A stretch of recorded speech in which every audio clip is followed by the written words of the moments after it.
The Green Paper sets out preliminary plans on how the government hopes to manage the revenues from oil and other natural resources, with clear objectives of the Natural Resources Fund. Opposition leader Jagdeo reminded that he had initial objections to government's plans for the fund, but now that the Green Paper has been made public, he finds the plans to be even more worrying. The document states that the Finance Ministry will be responsible for the overall management of the fund, including requested withdrawal in the annual budget proposal. There was a public outcry about the content of the renegotiation. And our government said, in a policy statement, I suspect, that future contracts will not enjoy the same benefits as ExxonMobil did. So if we believe in the sanctity of that contract, which was reviewed by the government, and Exxon argued that, first of all, they had known that there was a small quantity of proven reserves. But now we know that there is at least 4 billion barrels of proven reserves out there.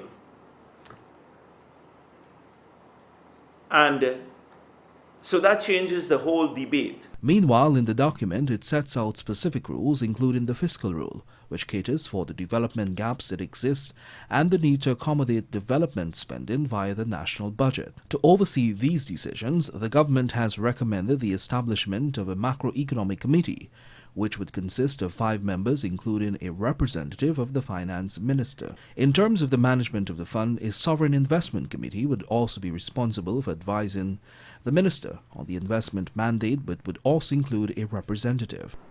I've seen Minister Trotman saying and telling people on the ground, they're good at the ground game, that Jagdeo is fully briefed because he has directed ExxonMobil to give me regular briefings. And so I said to him that from September, I would like the briefings to be a bit more formal. And so I will have a team from our side, some MPs and some others who have an interest in the sector.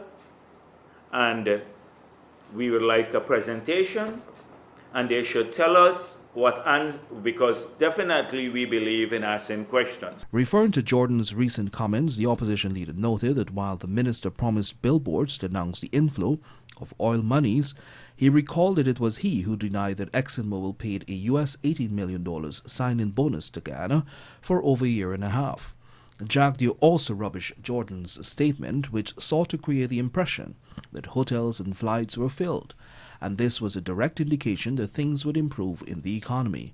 Now that the Green Paper has been laid, it paves the way for the proposed legislation on the Sovereign Wealth Fund to be laid in the National Assembly, which looks at addressing 2 main issues: stability of the economy and saving for future generations.